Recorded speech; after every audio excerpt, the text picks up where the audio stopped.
name is Kate Marisi, and you are listening to More Than Child's Play with your host, my mommy, Lacy Marisi, and my Aunt Nicole Surgeon. They are authors, therapists, and most importantly, mommies. And man, can they talk. So sit back and relax and learn from their village. We hope you enjoy the show.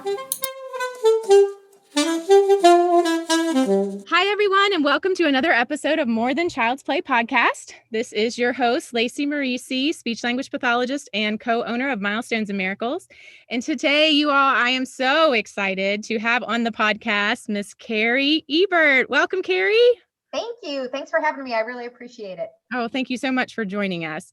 So for those of you that aren't familiar yet with Cari, or maybe even for those of you that have heard of Cari, I'm going to introduce you officially to her by reading her bio to you. Cari Ebert, MS, CCC, SLP, is a pediatric speech language pathologist in private practice in the Kansas City, Missouri area. She received her bachelor's degree in 1993 and her master's degree in 1995. Cari is a therapist, consultant, author, product developer, and nationally recognized speaker who gets paid to do what she loves most, talk. She specializes in early intervention, apraxia, and autism, and has dedicated her career to helping young children achieve their maximum potential with speech, language, and social emotional development. So just real quick, last year, when all of us were kind of spinning on our heels while we were being thrust into this role of becoming virtual therapists, I started searching for guidance and inspiration to build upon my coaching skills as an EI, speech language pathologist. I was confident in my ability to provide services within the homes of children I was working with, but I knew with virtual only services, which at the time we weren't sure how long it was going to stay like that, I knew I needed to refine and strengthen my coaching skills to be effective with this virtual platform. So that was when I began paying more attention to social media accounts of other SLPs that worked in early intervention. And I already followed Cari's social media accounts, but I just started paying a little closer attention to what she was posting. And I started visiting her website a little more often. And that's when I discovered and took one of her courses for continuing education credit that she offers on her website, cariebertseminars.com.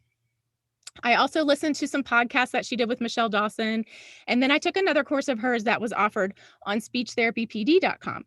And from all of that, I was given the confidence and the skills I needed to make this virtual coaching gig work and work pretty well, if I may say so myself. But I definitely credit the success of my ability to be an effective virtual therapist. I credit that to really working on my coaching skills as an EI therapist, because I'm not sure that I would have had that success had I not laid that groundwork and again, refined my skills as in using the coaching model. So from that, I just wanted to make sure that our audience knows about you, Cari, that they also then can benefit from your wisdom, from your specialty in the coaching model and delivering services via the coaching model in the early intervention population. And just to throw this out there, Cari is an SLP, as am I. However, her courses, her advice, wisdom on this topic is beneficial to all early intervention providers, any discipline, not just SLPs. So if you're an OT or a PT or developmental specialist, I want you to stay with us, keep listening. I promise you're going to benefit and walk away with some good skills to strengthen your practice as well. Okay, so let's go ahead and get started with our conversation with Cari today. And our conversation is centering around partnering with parents through collaborative coaching. So to begin this conversation, Cari, I think it's important for our audience that we just clearly define what coaching is. Sure. And I think that's a great place to start because we use that term as though it's a term that everybody understands, right? And so when we talk about coaching, I think there are some myths about what coaching is. I think that some people think that coaching is just talking to parents, right? That, oh, you're just going to talk to parents. That's not a skilled service. Talking to parents is not a skilled service. And so we have to really acknowledge that what we're doing as Birth to 3 providers is we are engaging in services that are delivered in a manner designed for the way infants and toddlers learn best. I think we can all agree that infants and toddlers don't learn the same way that older children and adults learn, right? So we have to acknowledge that we can't go into a session with a 20-month-old and work on things directly with them and then leave and expect that child to just naturally start embedding those strategies into their daily routines every day. So what we really want to do is focus on transferring our skills and knowledge to the caregivers, to the parents, to the grandparents, to the nanny, whoever that primary caregiver is. Okay. So I'm going to give you two definitions of coaching. I'm going to give you Rush and Sheldon, and they are really kind of big names in the early intervention world. Deepen Rush is an SLP, and Melissa Sheldon is a physical therapist, and they have done a lot of work on coaching and transdisciplinary therapy and all of that. So this is their definition. Coaching is an interactive process that promotes a caregiver's ability to support a child's participation, learning, and development in everyday experiences and interactions across settings. So it sounds lovely, right? Mm-hmm. Very lovely, but it's a lot of words. So I really like to simplify things. My explanation, you can call it a definition, but my explanation of coaching is simply this. Coaching is a method for transferring our skills and knowledge to the caregiver. Yes. Isn't that powerful? I mean, that's what it is. It's not just sitting down and having a conversation with parents, okay? It's about transferring our skills and knowledge to the family and helping them figure out during which routines during their day they can embed those strategies into their daily interactions with their little learner. And so that's really what coaching is. And I like to call it collaborative coaching, because we must never forget that we're the experts in child development, in communication disorders, whatever your degree is in. We're the experts in that, but the parent is the expert on their child, their family, their routines, their culture, and their concerns. So I always say it takes two to tango, and that's why it's this collaborative coaching. We work together, or like you mentioned when we first started, we partner with parents, and that's really what coaching is about. Absolutely. And so when you start working with a family right out of the gate, do you give them a very clear definition of what to expect? Because I think we sometimes skip that step, and then what families expect from us looks very different from what we do. And then there's confusion and maybe a little frustration. And so what's your advice for us as EI providers on that? I love that you're asking this question, because this is really important. I think that a lot of times what we do as providers, whether you're PT, OT, speech, developmental specialist, no matter what your profession is, I think we go into working with a new family with an assumption that they already get it, that they already know what's coming, that somebody has given them kind of the lowdown of this is what services are. And I think it's really important that we have a very honest conversation. And I like to start with, this is what EI is, this is what EI isn't, okay? I like to really talk about, this is my role in early intervention, and I want to talk to you about what your role in early intervention is. And I think it is so important that we acknowledge that in order for this collaboration to work, that parents have to have an idea of the blueprint. What is early intervention? Because I promise you this, if the family has ever heard the word therapy before, if they've ever had a child, an older child, who's gotten therapy, or maybe they fell and hurt themselves and had to have physical therapy, anybody who's had therapy knows the role of the therapist. And they think the role of the therapist is to fix deficits.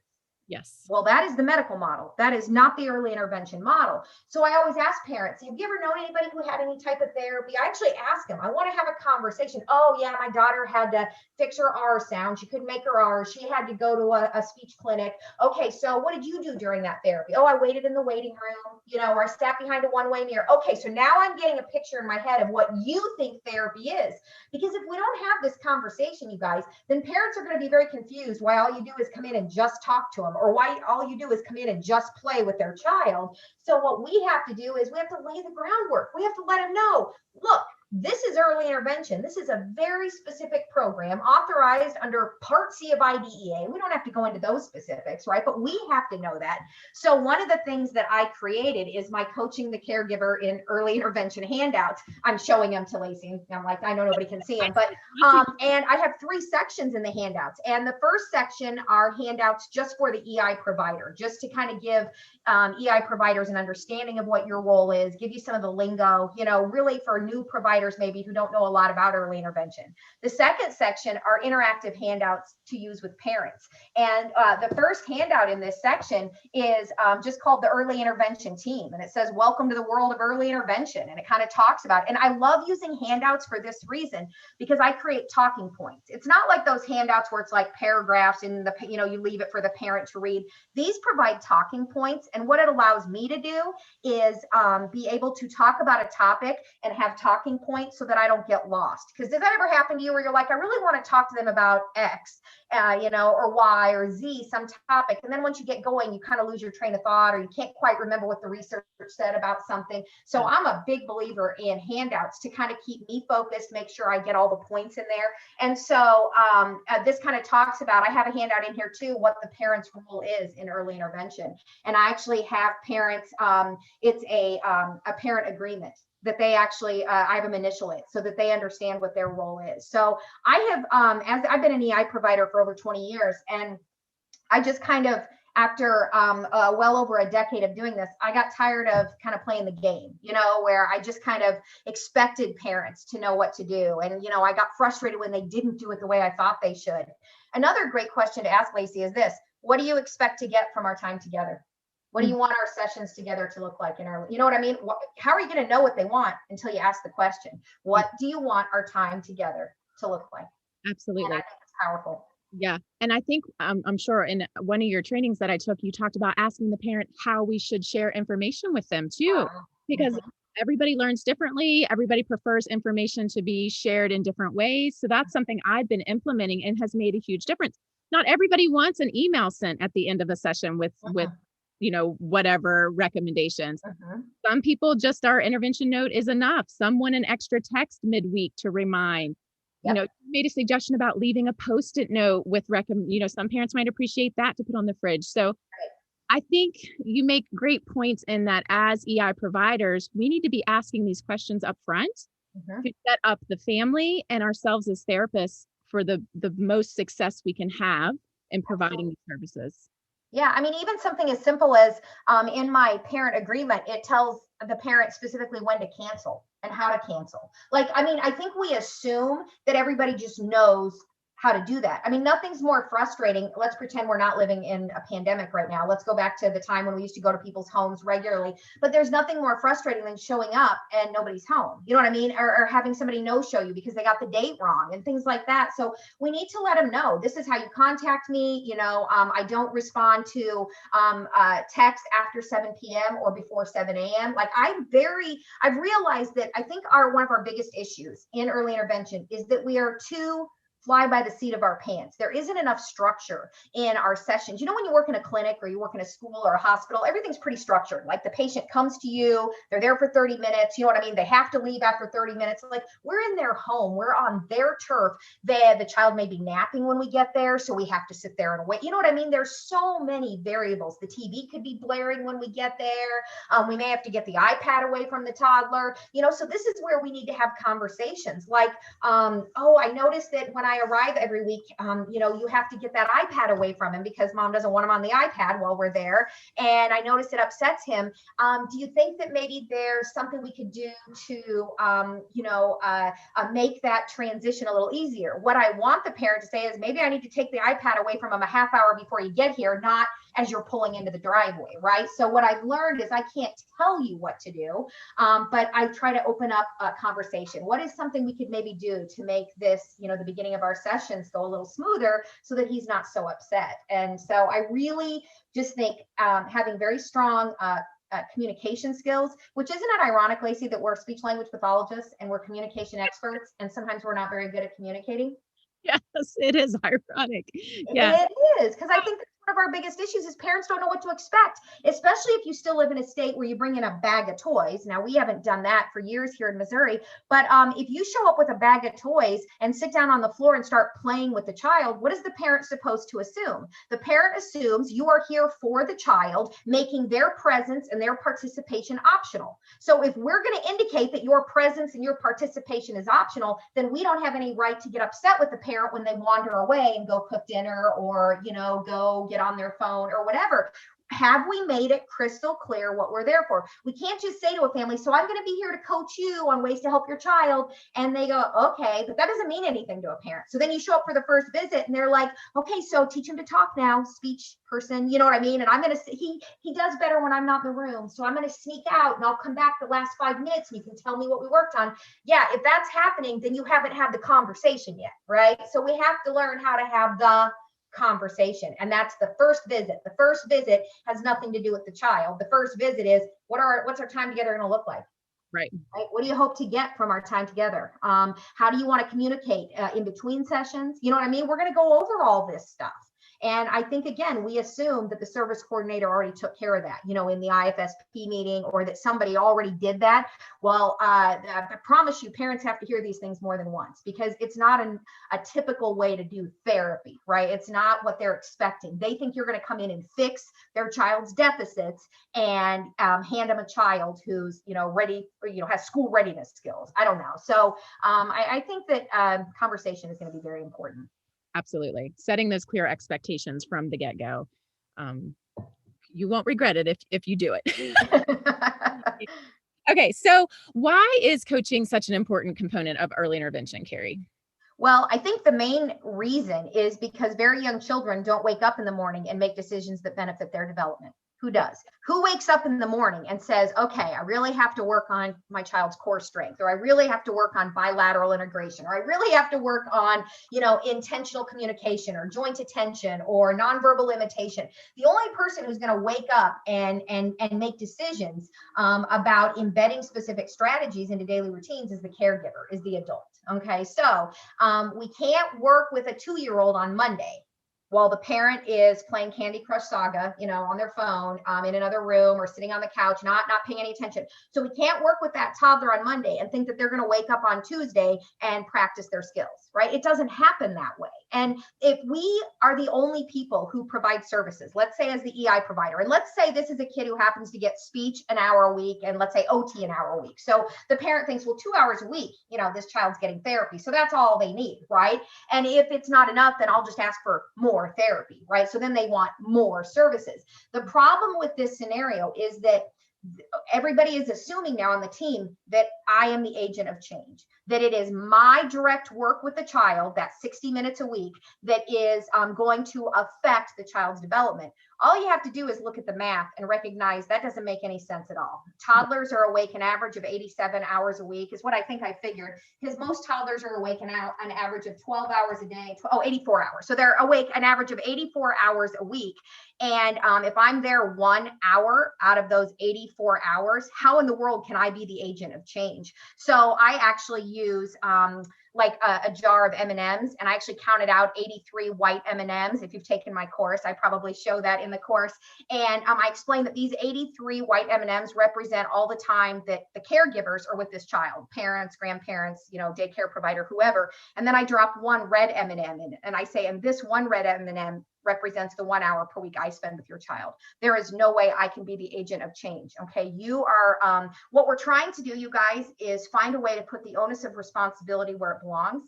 And that is on the caregivers. Okay. In the medical model, the onus of responsibility is on the therapist. You better believe it is. Okay. It is. And that's why under the medical model, we see kids 3 times a week, right? Or we see patients 3 times a week. If they're in an acute care setting, we see them 5 times a week, right? I used to work in a skilled nursing facility when I first got out of grad school. You saw patients every single day post CVA, right after having a stroke. We're not doing rehabilitative therapy. This is habilitative therapy, and there is a difference. And I don't think in grad school we get taught the difference between rehabilitative therapy, which is where you're regaining lost skills, versus habilitative therapy, which is where you are teaching skills that are not being acquired, you know, on their own. And there is a, you know, they're totally different jobs that we have, if you will. So that's why it's so important that we're using coaching. Is we have to acknowledge that infants and toddlers don't raise themselves.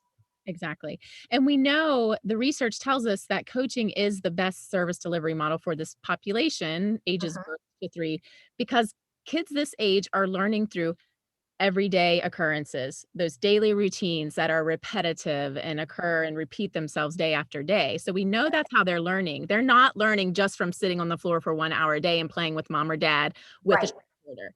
That learning occurs all day long. So that's why we know the research tells us these kids learn through daily routines. So that's why, and they learn best from their primary caregiver or parent, the research also tells us. So that's why we know this model is best for this population, and why we have to kind of relearn. For those of us that went to grad school many years ago, I wasn't taught anything about coaching, No.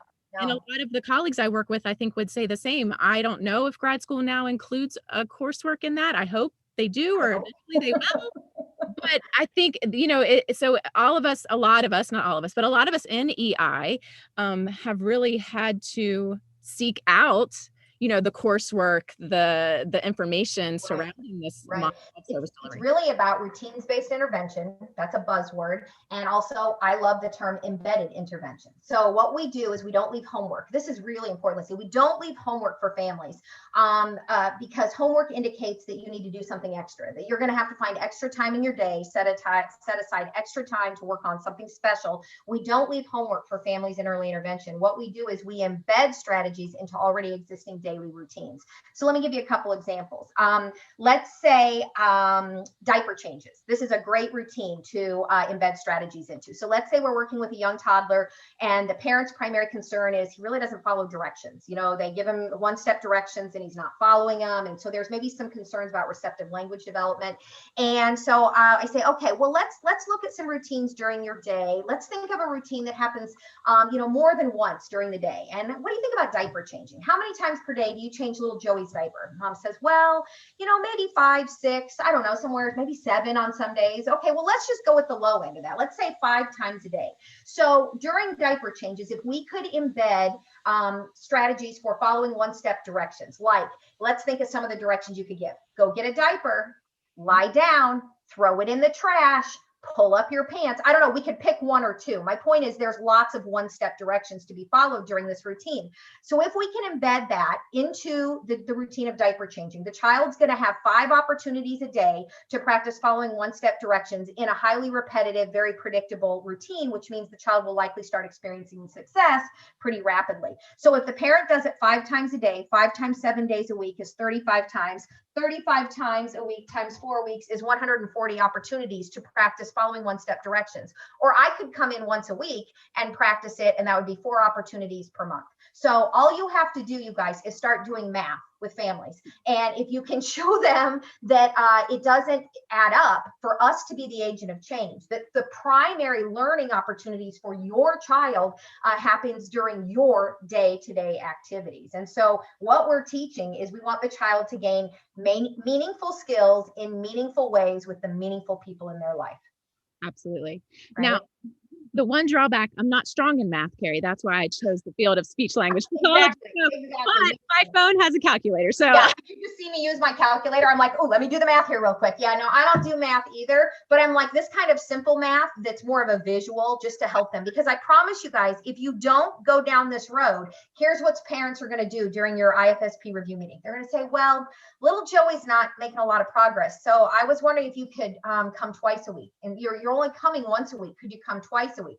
I'm going to tell you right now, I could come 3 or 4 times a week, and it's still not going to be enough repetitive practice. That in order for a young child, especially a struggling learner, who is behind in their development, in order for them to make progress and meet milestones and meet their IFSP outcomes, somebody's going to have to practice with them in between sessions. And that's why I really like to differentiate. And I have a handout on this that actually shows the little drawing.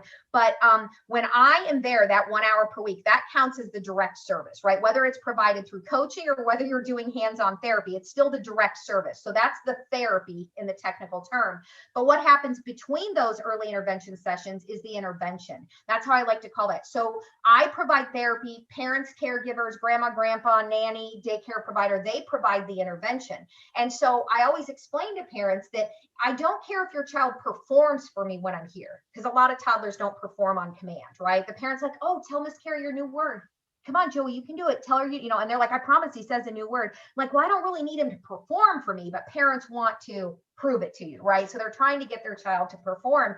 I say, what I really want to make sure is that you have some strategies to focus on, that we can practice you using these strategies while I'm here to give you, to be able to model it for you. Intentional modeling is a huge component of coaching, so that I can model it for you. Then you can practice with little Joey. I can provide you with feedback, because I want to make sure you're comfortable with using these strategies between our therapy sessions, between our early intervention sessions. And so it is something that we really have to, focus on. And before I forget, I just want to say this because I know I'll lose my train of thought. And I just did. See, I knew I should have wrote it down. Okay, ask me a question, because it's going to come back to me. I had something I was like, oh, I need to tell her. And then I don't remember what it is. Oh, I know what it is. Now can I tell you? Okay. So there is this myth in early intervention that coaching, like I said, is just you talking to the parent, right? Or they'll say, well, coaching is all hands off. You don't do any direct therapy with the child. Here's the deal, you guys. Coaching is as hands-on as it needs to be. As an early intervention provider who works specifically with kiddos with suspected childhood apraxia of speech, who works with kiddos, who are suspected to be on the autism spectrum, I don't know what strategies are going to be effective until I actually work directly with the child. So I really call it a hybrid approach. When I am working directly with the child, that is my assessment. I do an assessment every time I'm with the child. I have to assess what they're stimulable for, whether strategies are effective. But what I've learned to do is, when I am working directly with the child, is talking to the parent about what I'm doing and why, right? I'm explaining, literally narrating why I'm holding the book in front of my face instead of having him sit on my lap. So that's that. It's called intentional modeling. And when you document in your progress notes, you should be documenting your skilled services. And one of your skilled services is intentional modeling. I don't really care what toys you use. I really could care less, because you shouldn't be using only toys. You should be working during snack time. And, getting the mail is one of my favorite routines to work on, because think of all the different skills we can work on when getting the mail. So I can talk about routines-based intervention for hours and hours, but I just wanted to mention that anybody who says coaching is hands-off, that you cannot work directly with a child, that is not true. Okay. I have to work directly with the child. I have no idea which specific strategies or cues are going to be effective. I don't have anything to coach the parent on until I have worked directly with the child. Does that make sense? Absolutely, it does. Yeah, absolutely. And I just want to go back something you mentioned a little bit ago. What the strategies that we leave for the parent implement into those daily routines should not feel like homework, right? I love that. And I've really, since taking your courses again last year, you reminded me of that, because I think I'd kind of fallen down that rabbit hole, and I started realizing, oh my gosh, who wants to do something that feels like extra work on top of raising a toddler who has delays, possibly other children in the home, working a full-time job? So I appreciated in your courses that I took, you reminded me of that. And I appreciate you sharing that with the audience, because that's so important. What we leave for the family to work on with the child should not feel like extra work, should not be homework. It should just so naturally blend into their daily routine. And again, tell you what we technically call that is a joint plan. And the way I end every early intervention session is by asking this question. So based on what we've talked about or practiced today, what do you want to focus on until I come back next week? That is literally the question. I'm going to repeat it for your audience. Okay. Based on what we've talked about or practiced today, what do you want to focus on until I come back next week? Because I literally am going to make them tell me, not me tell you. And that's where we get into the difference between coaching and consulting, which I don't know how far we want to go into this, but consulting is where you tell the parent what they're going to do. You do leave homework. You actually dispense professional recommendations. And then you moan and groan when you come back the next week and they didn't follow through with your homework, with your extra work, with the stuff you told them to do. Coaching is about creating a joint plan. And so for some families, I'll end the session by saying, so today we talked about offering choices, instead of asking yes, no questions. We talked about helping little Joey learn to follow one-step directions, whatever it is. I'll give them like maybe a recap. Some families need a recap of maybe 2 or 3 things that we focused on. And I'll say, so of those 3 things, Which one do you want to focus on with little Joey this week? So now I'm allowing them to tell me. Do you see how different that is from me telling you what you are going to do when raising your child? And so this is huge, you guys, because now the onus of responsibility is back on their shoulders. So now they're going to have to put into words, and some families I do have to help them, walk them through. So once we come up with the strategy they're going to focus on, now when during your day do you think you can focus on that? Let's try to find a routine that happens maybe more than once a day, or where this, strategy makes the most sense. And so then we have to spend thoughtful time coming up with that. And then what I love to do, I know nobody can see me, but I'll show Lacy. I love using lined sticky notes. And I like the ones with the lines on them, so I can actually write, and I actually write joint plan, and I'll put the date, 4/13/21, whatever the date is. And then I literally write, a joint plan should be one specific strategy embedded into one specific routine. So what we as SLPs, I can't speak for the other disciplines, but what we as SLPs tend to do is we leave strategies that are too vague, too broad, too general. So this is what a strategy that I probably used to leave years ago, where I would say, okay, so what I want you to focus on this week, mom and dad, is just labeling things in little Joey's world. Sounds easy enough, right? Everybody's like, it's a great strategy to build his vocabulary. Do you know how weird that is? I mean, think about the strategy in and of itself. So what you want mom and dad to walk around the house going, clock, light, TV, camera, phone, table, chair. I'm sorry, that's not how anybody learns language. Nobody learns language by hearing words out of context like that. So if we want to build little Joey's vocabulary, we talk about when is a strategy or a routine during the day where we can embed a strategy for labeling things in the environment. Maybe during bath time, hand him a washcloth, and you could say, wash your ears, wash your tummy, wash your toes. That's great for body parts. Maybe at the grocery store, mom says, well, we like to get out of the house several times a week. We go to Walmart or Target or the grocery store. Great. So as he's in the cart, you can hand him items and label them as Joey puts them in the cart. You see, that now is a great joint plan, because it's one specific strategy embedded into one or maybe two specific routines that you can write on a little sticky note. And all of my families know the lingo, the yellow sticky note. And so when I first start with a family, I'll text them halfway through the week and say, hey, how's the yellow sticky note going? And when I show up the next week after, how was your weekend? It's how the yellow sticky note go, because you better believe that I'm going to follow up on this. This is the parents' accountability. This is how we create accountability, is by establishing a joint plan after every single session. Absolutely. And I know, again, you taught me that when in your courses that I took, the joint plan, and it's really made a world of difference in my practice, because sometimes as an SLP who loves her job and loves working with infants and toddlers, I get really excited during a session and I say, let's try this. Oh no, we should try this, and this could work, and this could work. And then we get to the end of our 45 minutes, 60 minutes, and I start reviewing with them. Okay, we talked about XYZ, and it's so many things. And I see that look of overwhelm come over the parent's face. And then I say, okay, well, let's come up with a joint plan. What do you think you can implement, in what routine over the next couple of weeks until our next visit?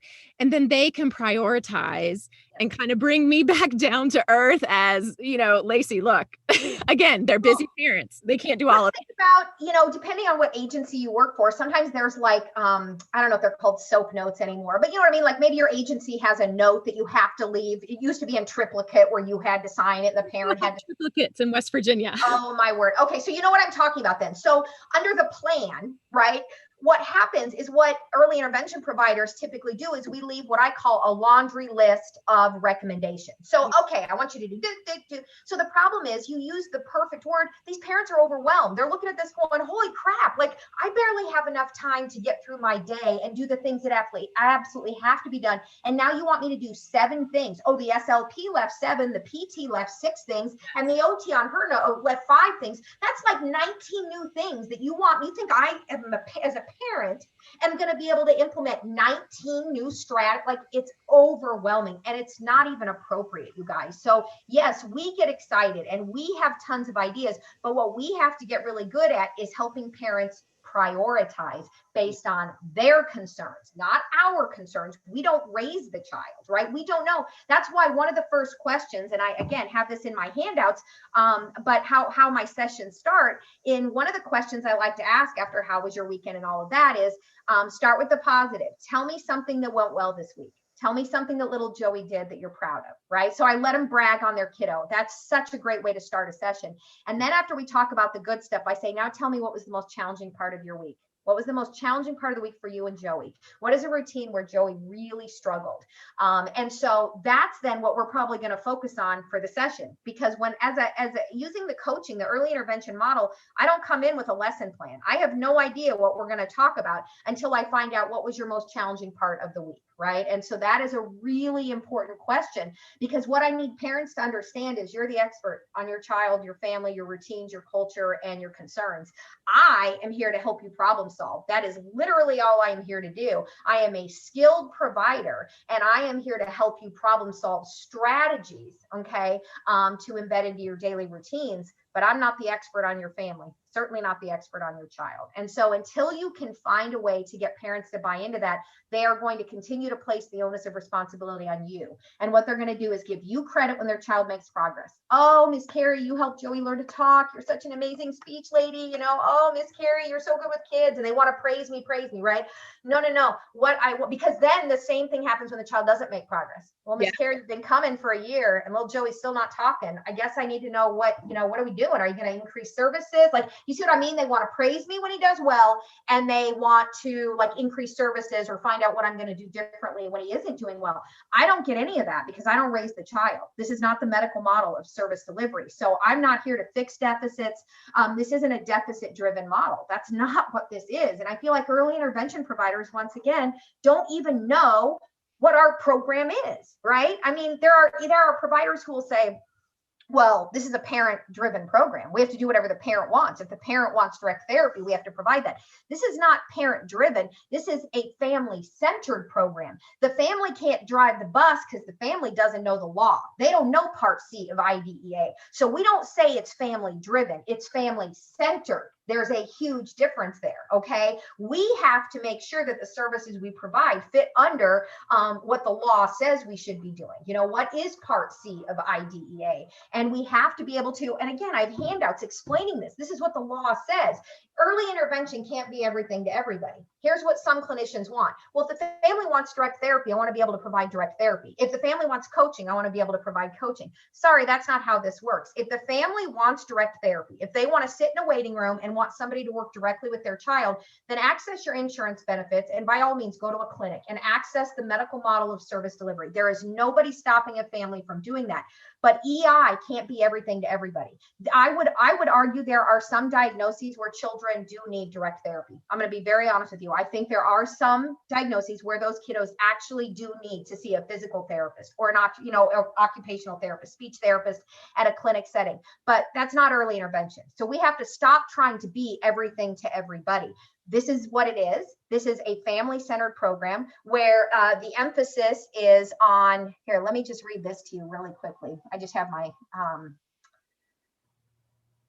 I want to find, okay, here is the mission of early intervention, according to Part C of IDEA. Early intervention builds upon and provides supports and resources to assist family members and caregivers to enhance children's learning and development through everyday learning opportunities.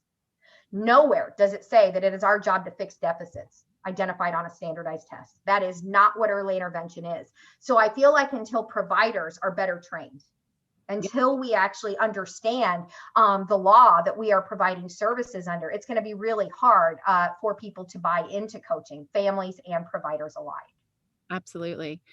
So I just want to go back to us for a second. You were talking about when we were talking about being specific with the strategy, embedding it into the daily routine. You know, I'm finding when I am very intentional about making that joint plan with the parent, leaving just one thing to work on, very specific with what routine to work on that strategy, you know, in a certain routine.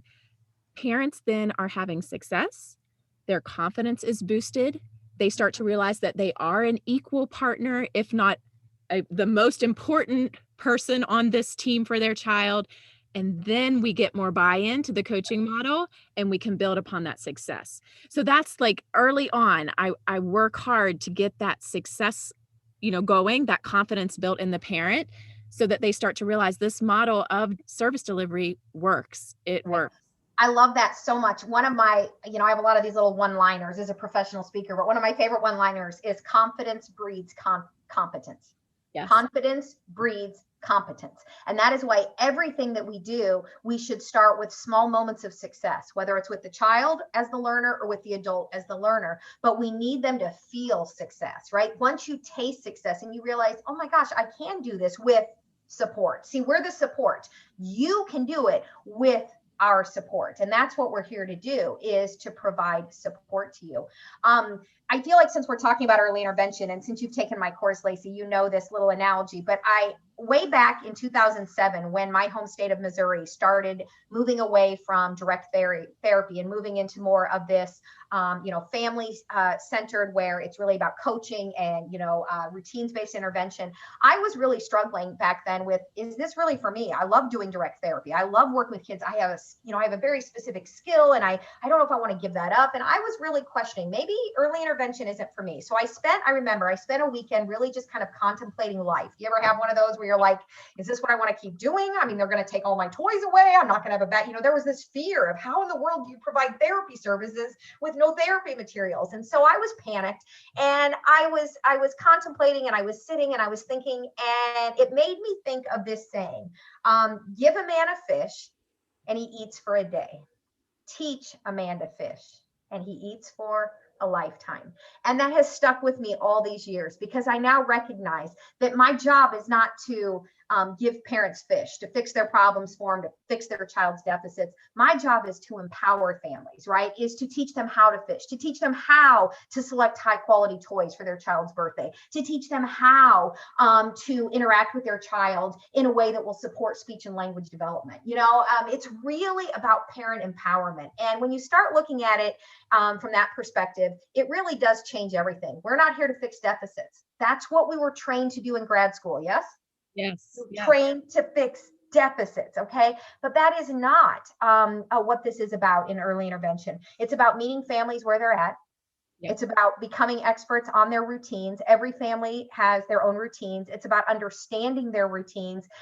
It's about building on the parent's strengths, the caregiver's strengths. It's about asking thought-provoking questions that forces parents to reflect on their current parenting practices, and then asking them to refine the way they interact with their child. Reflect and refine are the two primary components of coaching. Refine the way they interact with their child to support and enhance learning and development. And that is what we as clinicians, as EI providers, we need more help. We need more training on how to do that, right? What are the skilled strategies that we use when we're coaching? Yes, absolutely. And parents, if their only impression of therapy was a medical model of service delivery, then they do take their child to the outpatient clinic for PT to be fixed. They do take their child to the doctor to be fixed. They look to those people, those providers, as the experts, and they're kind of just in the background to receive whatever advice or to take whatever, medicine their child needs or whatever. So when we are able to go in, lay the groundwork early, define what coaching is, develop that, explanation, develop that relationship early on, and empower them, then they start to feel confident. That turns into competence. And we're just not, I think when you empower parents early on to realize that they can be the agents of change to help their child, to help their child develop skills that maybe they're lacking or delayed in, then you're empowering that parent for the life of that child. Yes. Right? It's just that small window of us seeing them in EI. Right. That's powerful to me, because I can think back to support I had from, family members, friends, colleagues, when my kids were struggling with something.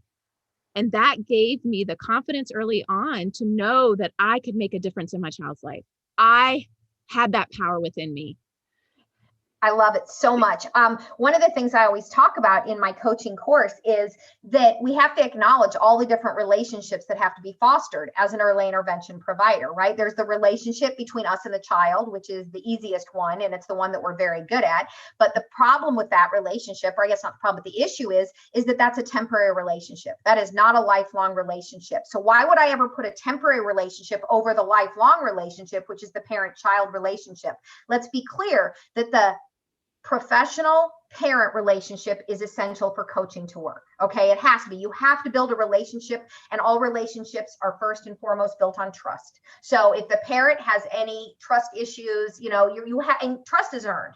Trust is not given. Okay, trust is earned. And so that is why I also want to say, when you walk in and start with a new family, I don't start coaching on visit one. I am getting to know the family, and I tell them these first couple sessions are going to be you getting to know me getting to know your family, your child, your routines, your concerns. I really want to get a good feel for how your day goes, what a day in the life of little Joey looks like. I want to come at different times each week so I can observe different routines. Does that make sense? It's so different from the medical model, which is, okay, I come at Tuesdays at 2:00. I know everybody would love to have a schedule like that, but in early intervention, if the family is concerned that the child is struggling with something related to mealtime, then we should try to come during a meal. If they're struggling with transition from, I don't know, getting off the school bus for, maybe they go to some little daycare or something. I don't know. Maybe they're, I don't know if there's a transition issue. We need to try to be there when I've met families at Walmart because the child won't sit in the cart, or struggles transitioning or whatever it is.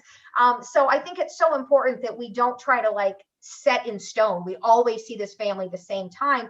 We need to let them know. I know that's how we try to do it. I get that. It's almost necessary for scheduling, but we need to be flexible so that we can, come during different routines and observe different interactions, especially with different family members. I want to be there sometimes when big sister is there. So that means after school hours. Sometimes I want to be there when grandma babysits, which is on Tuesday, not Monday. I want to be there when dad's there, which may mean a late afternoon appointment some weeks. So it's just really important that we remember that this is family centered, right? And that the mom, who is often the go-to caregiver in most cases, that she isn't burdened with the total responsibility of the joint plan. Absolutely. Okay, so we talked, a good bit about getting that buy-in from parents, setting up that early success, build their confidence and competence and belief in this delivery model of coaching. So you touched on a little bit earlier, but I just want you to revisit. So the difference between coaching and consulting, because again, I think a lot of us are doing consulting and think we're doing coaching. Yep. I'll go back to my own story when we switched over to coaching, and most of us were pretty negative, but I had decided I'm going to be positive. I'm going to have a good attitude. And I was doing this coaching, and every night I would come home from work and I'd be like, it doesn't work. I give these families things to work on. I come back the next week and they always have excuses. Oh, we forgot. Oh, it didn't work. Oh, were we supposed to be doing that? Oh, and I was like, I just don't understand. I'm giving you the strategies. You're not following through. Coaching doesn't work. I just need to be there to do it myself. And then I started reading. I have a whole shelf of books of my reference books just for early intervention. And I really started studying coaching and what coaching is. And I had this huge aha moment when I saw definitions: coaching, consulting, mentoring. There were these 5 adult learning methods. And I was like, holy crap, I've been consulting this whole time and calling it coaching. No wonder it doesn't work. So in consulting, the provider is considered the expert. Okay. And so when you are considered the expert, your job is to assess the situation, to analyze the problems, and then to come up with solutions to those problems and start dispensing professional recommendations. Okay. That is really the role. I really would like to find this slide in my handout on this. It would help me so much if I had it in front of me. But it's not there. Okay, let me just find it here real quick because it's going to help. So sorry, as I'm scrolling through my entire 2-hour seminar, I'm like, I know it's in here somewhere. But I really think it'll be helpful. So consulting is top down. Okay, I'm just going to do it without my notes. Is top down. So you are the expert, and your job is to, the parent is down here, you're up here, and your job is to dispense professional recommendations. And it rarely works. Now, I will tell you, I am a consultant, and I do have agencies around the country who pay me to come out to their center. I have a center in Cheyenne, Wyoming, and I go out there when it's not COVID times. usually at least once a year, and they have me observe their classrooms. This is a 3 to 5 year old, okay, building, and so for early childhood. And so I analyze the kids in this certain classroom, and we then go sit in a conference room, and I tell them what I saw the issues were, and these are some things that I would do to change the situation, to make it work more smoothly, to make the child have more success. So they are paying me to be a consultant. Does that make sense? So that's different. But when you're working with families in early intervention, our job is not to dispense professional recommendations. So here's what happens when we are consulting. Let's say the parent says, I say, what was your biggest concern this week? You know, what did little Joey struggle the most with? Oh, I just cannot get this boy to eat more than like 2 bites of food. Every meal, he only eats like 2 bites, and then he wants out of his high chair. And so I'll say, well, why do you think he isn't, wanting to stay in his high chair? Mom said, I don't know. He's just so distracted.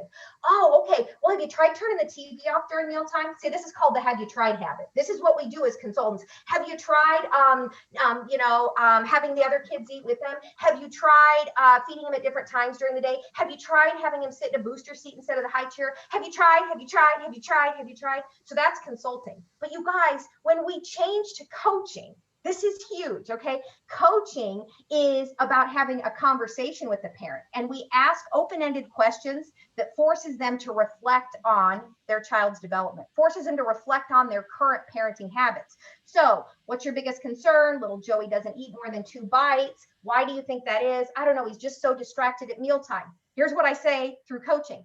Oh, what things have you already tried to reduce distractions at mealtime?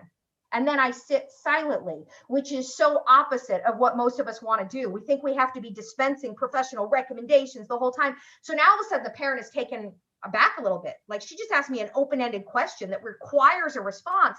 The only way the parent is going to be able to respond is to reflect on, holy crap, what have I tried to reduce distraction? So now the parent can say, well, I don't know. I mean, he's just distracted all the time. The other kids, I tried just having little Joey eat by himself because I thought that would help him focus. But then he's so busy watching the other kids, because maybe she has a daycare or whatever, that he wants down to be with the other kids. So then I just sit there and stare at her, because awkward silence makes somebody say something. And she goes, maybe I need to have the other kids eat with them. See, now she came up with it. I promise you this, when the parent comes up with the strategy, they're more likely to follow through with it than when I say, well, have you tried this? Have you tried this? Here's what I want you to try. I'm going to give you a laundry list of strategies, and I want you to try all 9 of these.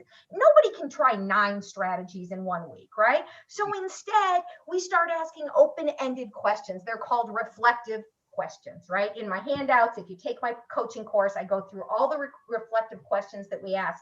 But the whole point of coaching is to get the parent to reflect on what they already know or what they've already tried. And then together, we're going to collaboratively problem solve to come up with new strategies for the parent to try. So that's the refine. Coaching is about reflecting and refining their parenting strategies. Awesome. And getting comfortable with the awkward silence. You have to. Because if you don't just sit there, because when I ask an open-ended question, everybody hates that weird silence, right? And I just get really good at just putting my chin in my hand and just sitting there and like waiting for a response. I mean, because I don't know. I'm not the expert. I don't know. And you have to be okay with parents saying, I don't know, because that's their most common response when you ask an open-ended question that forces them to reflect. Why do you think he does that?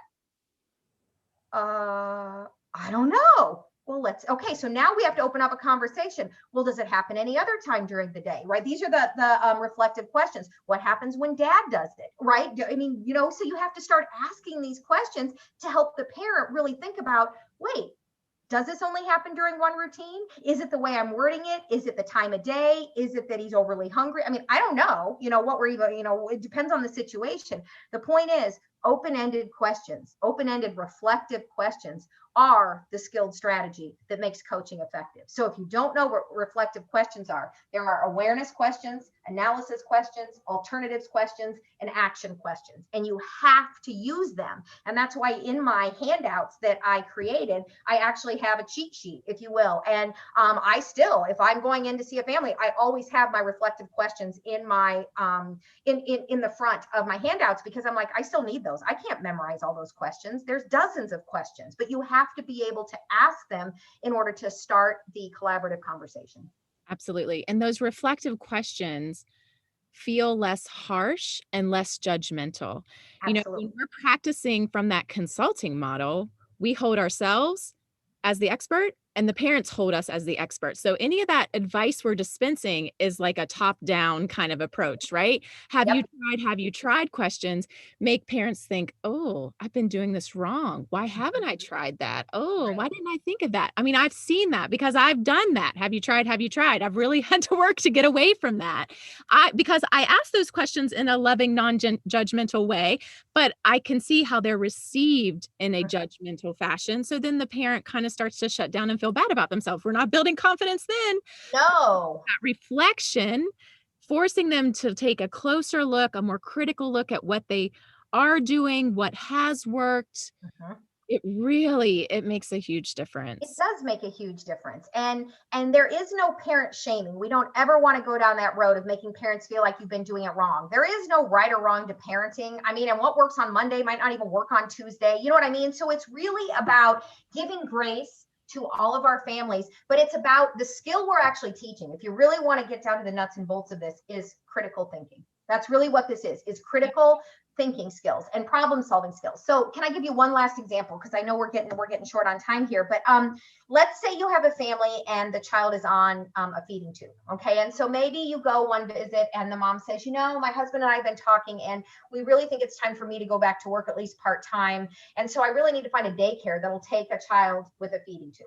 Okay. So what I could do is tell them the daycares that I know in our city that will, you know, that have a nurse, you know what I mean? Like I could tell them, but how is that going to help them learn how to problem solve and advocate for their child in the future? So what I'm going to ask is, oh, well, how are you going to go about finding a daycare that will take a child with a feeding tube? So not all families are good at critical thinking. So this is the skill we're teaching. Well, I don't know. I was hoping you could just tell me. Well, maybe you play dumb. I don't know, and say, well, I don't know of any. So how do you think you can go about, you know, finding that? I mean, I'm happy to help, but we need to figure out some strategies here. How are you going to get this information? And then I sit quietly because I've got to give the parent time to think. And maybe the mom says, maybe they live in an apartment complex or something, and maybe mom says, well, I know my neighbor takes her kid to a daycare. Maybe I could ask her, ding, ding, ding. So that's a great place to start, right? So, I mean, I don't do this, but I mean, my point is I'm teaching you how to think. I'm teaching you how to critically problem solve. Okay, so what if she gives you a name? Then what are you going to do? Are you going to go to the daycare? Are you going to call them? Well, maybe I could get on their website and see, okay, that now we're getting somewhere. Okay, so what if they say, no, we don't take a child with a feeding tube? What are you going to do then? Oh, crap. You see what I'm getting at, you guys? Because here's the problem. In early intervention, we are family centered. We are only there till the day before the child turns 3. And then the family will never be part of a family-centered program again, because once you get to part B of IDEA, it is educationally focused. It's family friendly, if you want to call it, but it's not family centered. Okay. So if we don't teach critical thinking skills and advocacy skills in early intervention, that should be our main focus. Then what are parents going to do when we're no longer there? Parent says, oh, little Joey's birthday's coming up. What toys should I buy him, Miss Cari? I know you know a lot of good toys. Sure, I could give you a list of toys. I could get on Amazon and put them in your shopping cart for you and do it for you. Or I could teach you how to select high quality toys. Mm-hmm. There's a big difference there. We could talk about what makes a toy a high quality toy. I have a whole list. It's free on my website under free downloads. I think I put it out. Maybe it's not there now. I put it out at the holidays, but how to buy a high quality toy. That is transferring my skills and knowledge to the parents. It's making sure that they know how to buy high quality toys, not just for Joey's 3rd birthday, but for his 4th birthday, his 5th birthday, his 6th birthday, when Miss Cari is no longer a part of their life. Okay. So I think if we could remind early intervention providers that our job is to teach parents how to critically problem solve and how to advocate for their child, we have done a huge service for the family. Absolutely. I'm so proud to be an early interventionist, aren't you? It is. And I hope, if nothing else, people listening, that they feel reinvigorated to be in early intervention, because we are the least respected. Let's be honest. I mean, in the grand scheme of things, all I can talk for is speech language pathologists. The most highly respected SLPs are those who work in a hospital, because if you work with doctors, you must be really smart. Then it's the people who own their own clinic. You know what I mean? Because if you own your own clinic, you know, you must be really smart. And then you get the people like at the university level. You know what I mean? If you work in higher ed, I mean, you're clearly brilliant. You know what I mean? And then you get the poor school-based SLPs, but they're They're higher than us because then we're the lowly early intervention SLPs because all we do is just play anyways, right? So, I mean, I feel like we have to, we do this because we understand that most of brain development occurs before the third birthday. Those of us who fight for early intervention, we don't do this for the paycheck. That's crystal clear, okay? We do this because it matters most, because we can change the trajectory of a young child's development. We can empower parents and caregivers to support this child, and it can absolutely alter their entire life. So yes, we should all be proud to be in early intervention. Absolutely. And take this responsibility and this privilege seriously and work to refine our own skills as interventionists, providing this coaching model of service delivery. And I thank you, Cari, because you have helped me do that in the last year, and you will continue to help me to do that. And I hope everyone listening takes advantage of all that you have to offer. Can you just share with everyone how the best way to get in touch with you is, your social media accounts, your website? Sure. So Cari Ebert Seminars, it's CARI, B as in boy, EBERT, seminars.com is my website. And you can get to everything you need from there. You can check out all my products and services. I am on Instagram at Cari Ebert Seminars, and then my professional Facebook page is Cari Ebert Seminars as well. So I do daily posts related to early child development. I love using social media as a way to share information. If you go to my website and scroll just down a little bit, there's a section that says free downloads. I do free downloads all the time. I just found a way to create infographics. And so now I'm like having just the time of my life. I used to be a scrapbooker, you know, back in the day when you printed photos. So I don't do that anymore. So now I found my creative outlet. So I am creating handouts like almost on a daily basis now. So, and I've just decided to make most of them free. And my download that is for EI providers coaching the caregiver in early intervention. These are interactive handouts. I think there's 54, 55 handouts. So I spent over a year creating those. So, you know, I do have a lot of products like that, but I promise you the people who have purchased that tell me that it's changed their whole ability to do their job, because what I've given you is structure to your early intervention sessions. And I think that honestly, that's what we need more of. Parents need to know this is what an early intervention session is going to look like. We're going to start with this, we're going to do this, then we're going to practice this, and we're going to end with this. And I feel like if we just create more structure, parents are going to have more buy-in. Absolutely. And just let them know the expectation of their role in the part of early intervention. So thank you. Thank you so much again for joining us. Everyone, I hope you again visit Cari's website, follow her on Instagram and Facebook, and again, just benefit from all the knowledge that she has to share to strengthen your practice as an EI interventionist. And the families that are listening, I hope that you've kind of learned what to expect in early intervention, and talk to your providers. If they're doing something differently and you want it to change, talk to them. That's right. Give them this podcast to take a listen to. Hopefully they'll That's right. listen and learn. So, okay. Thank you again, Cari, for joining us today. Thank you everyone for listening in, and we'll see you soon. Thank you. Bye-bye. Thanks for joining us for another episode of More Than Child's Play podcast. Please follow us on Facebook, find us on Instagram at Milestones Miracles, and on Twitter at MilestonesM.